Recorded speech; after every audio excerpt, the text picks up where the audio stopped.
Good evening and tonight, viewers, and welcome back to the finale of Let's Play Final Fantasy VII.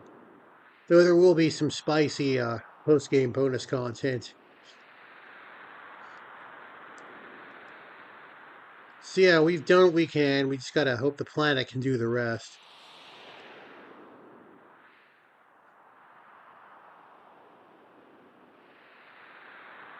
Let's go home proud indeed.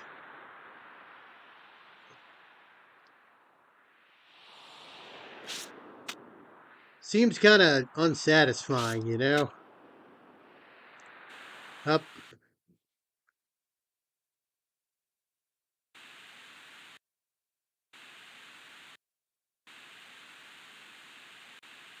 Sephiroth has returned, and Cloud's shadow self is gonna do battle with him.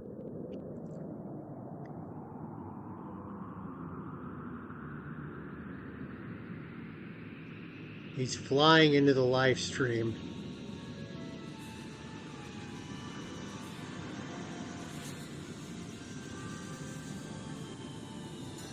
How he survived us wrecking his shit not once but twice. I don't even know. Yeah, I think that's the white materia, except it looks yellowish now. That's what happens when you don't brush.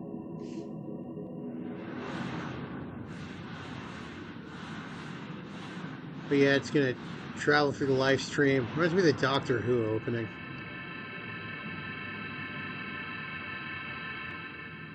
And there's Sephiroth.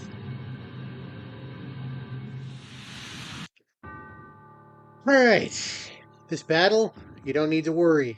You cannot lose. Even if Sephiroth attacks you, his attack is percentage based.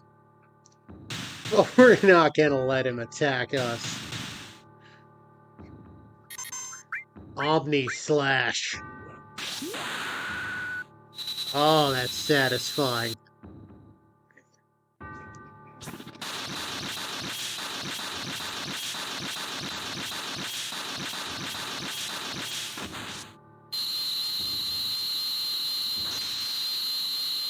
I really feel like the final blow of that should do more damage.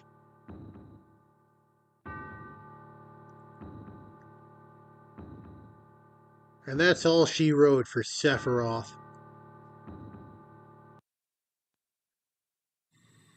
It was mentioned early on that no one has ever seen him bleed or cry. Well, he did both right there. Maybe he wasn't crying, but emotionally he was crying. Now we just sit back and watch the ending cutscene. But yeah, the live stream has allowed Holy to do its thing.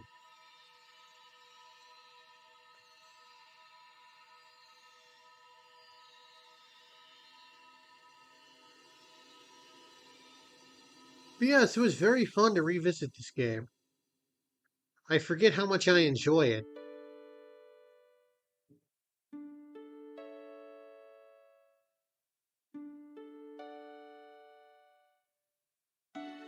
It's gonna stand there. Ah, wonder whose hand that is.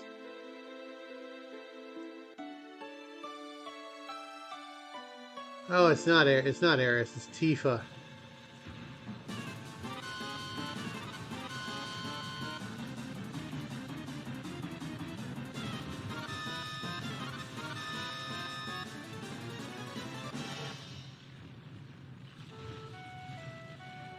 Yeah, I forgot how good this game was. It was really popular, so occasionally, you get it in your head that, oh, it's overrated, but it had to get popular for a reason. And that's because it was good. It does a lot of things well. Combat is enjoyable without being tedious.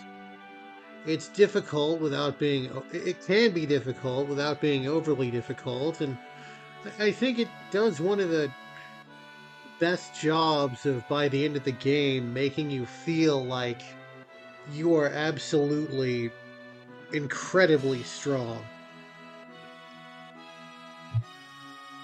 even Final Fantasy VI, a game where 98% of your team can be made into walking death merchants, you don't feel nearly as strong as you do while playing this game.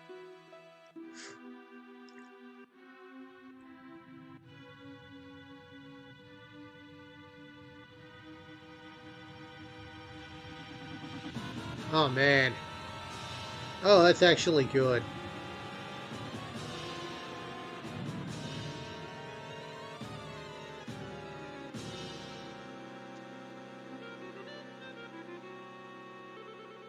Yep, there's the high wind. We're gonna fly on out of here.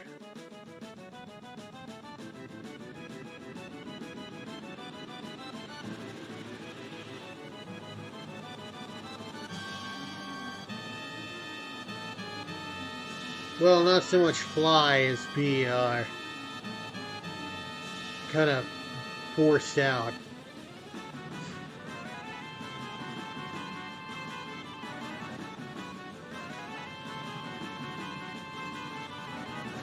Emergency what?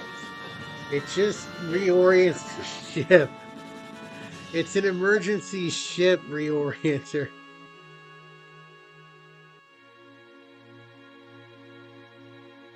Probably does rockets or something. Who knows? I mean, anything to get you away from it. Anyway, yeah, this is calm. There's Marlene drinking a cup of coffee. It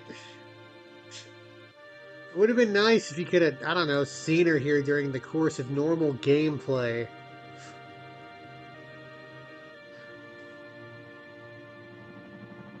But yeah, like, straight up, after you leave Midgar, she does not appear ever again.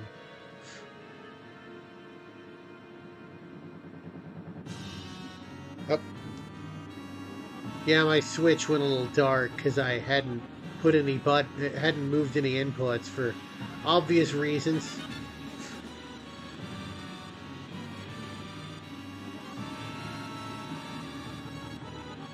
Oh man.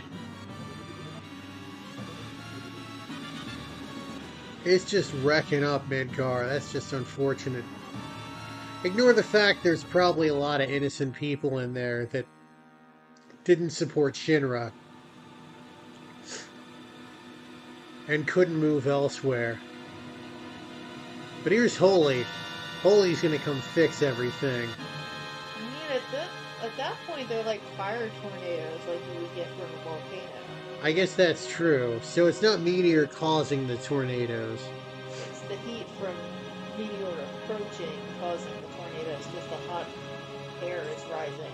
That makes okay. That makes me feel a little better because they're not being punished just for being in Midgar. No, Midgar is just where it happens to be landing. And tornadoes. Because the atmosphere is breaking up.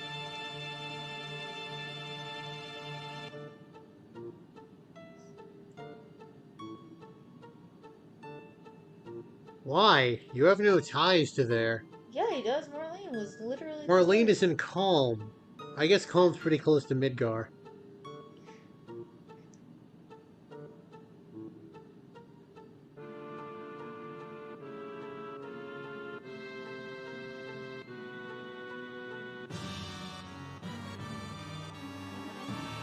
Maybe Holy really deemed we're not worth it, and it's gonna team up with Meteor. Like in Final Fantasy Tactics, when a mediator uses invitation. Maybe that's how it works.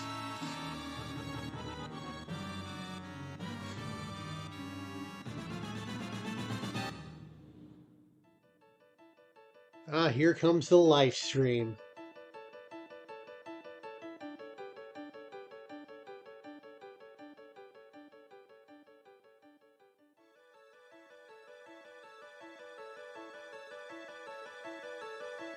I don't know why, maybe it's just that shade of green, but it really makes me want a Slurpee for some reason.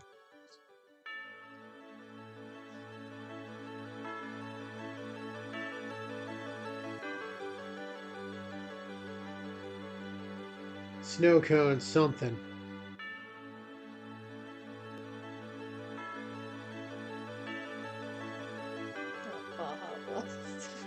Yeah, I mean that it's that shade of green. There's Marlene again. It is coming. How she knows what's going on, I don't know. You couldn't have left Bugan hanging alive and had him explain this. That'd make more sense. I know he's dead, but still. It's only like an F1 rating. They don't have the Fujita scale. Wait, F1 is Fujita scale, right? Yes. That's right. I was thinking of Richter's scale as earthquakes, but yeah, F is for viewers. If you didn't know, the F in the F1 for tornado is Fujita scale. The enhanced Fujita scale, That's right. which is entirely based off the damage it does and not based off wind speeds, which is bullshit. But that wasn't doing enough damage to be more than like an F1. Well, that's good. We prevented a more severe tornado. But yes, we've done it. We've saved the world, and the live stream has aided wholly in destroying Meteor. And there's Eris. I guess the implication is she sent the live stream to go juice up Holy. Goose him a little bit. Anyway, yeah. Great game. You replay it and you remember why it became such a classic. It's one of those things where it's like Seinfeld or the early Simpsons, where it's so entrenched in a certain part of society that you just sort of take it for granted. And then you rewatch it and you're like, oh man, that was legitimately great.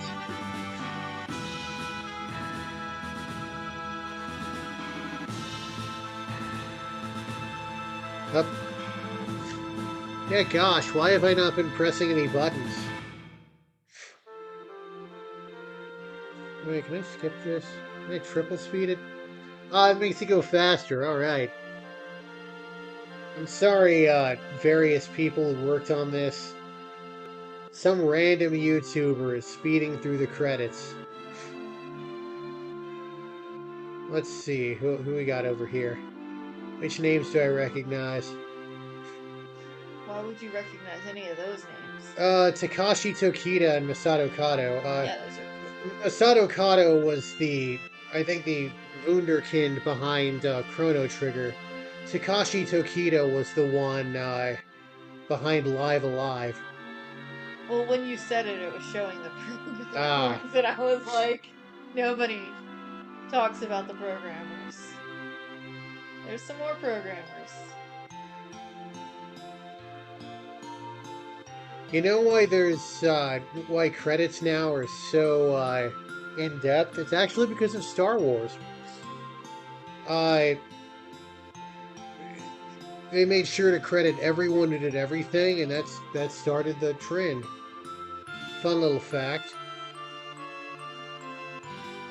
But yeah, of course, back in the day, game companies used to credit their people under pseudonyms so people wouldn't poach their employees.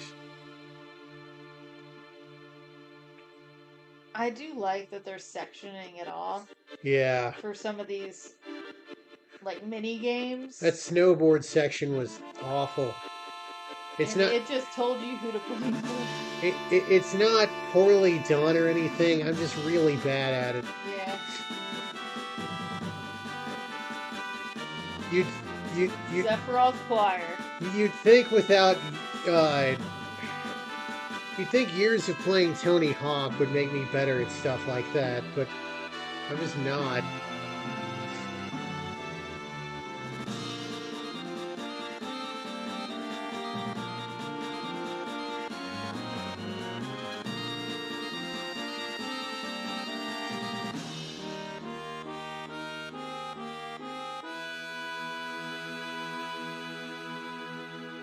And it's about to go into the theme of Final Fantasy. I want to say number 8 is the last one that had this one in its full form.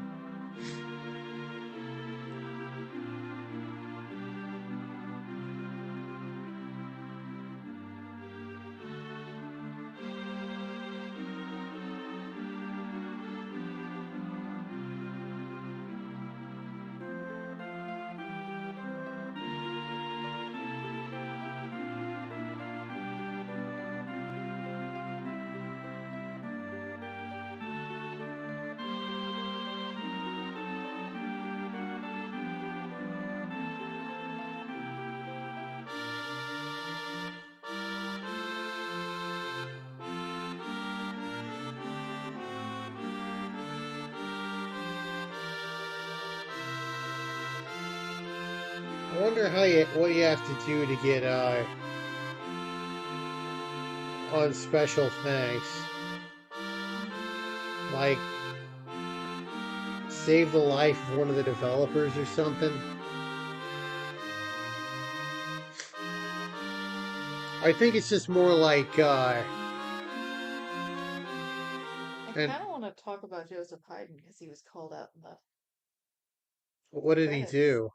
A section of the creation was played at some point, I guess. And Joseph Haydn, his casket has two heads. Oh yeah, that's right. Haydn, the man with two heads. Somebody stole his head when he died because at the time phrenology was a thing, which is where they study your skull because they think your skull shape determines talent. Well, somebody that he was working with in life paid the funeral people to remove and clean and deliver the skulls. And when his, after he was buried and everything, his home country was like sent their condolences for their loss of one of their brilliant composers. And they were like, wait a second, shouldn't he have been buried here? So they asked for his casket, so he got exhumed. And when they opened up the casket, he had no head. So they went searching around and they eventually found the guy who stole the head. And they were like, you have to give the head back. And he gave them a different head. It wasn't Joseph Haydn's head. He gave them somebody else's head. So after he died and his son or grandson or something inherited the skull, he was like, hey, I thought we gave this back at some point. This is up. So he hands them back, and they can't identify the other head that was put in the casket later.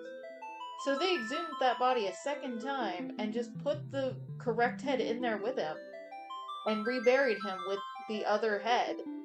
And nobody knows whose head that actually was. Yep, that's Joseph Haydn.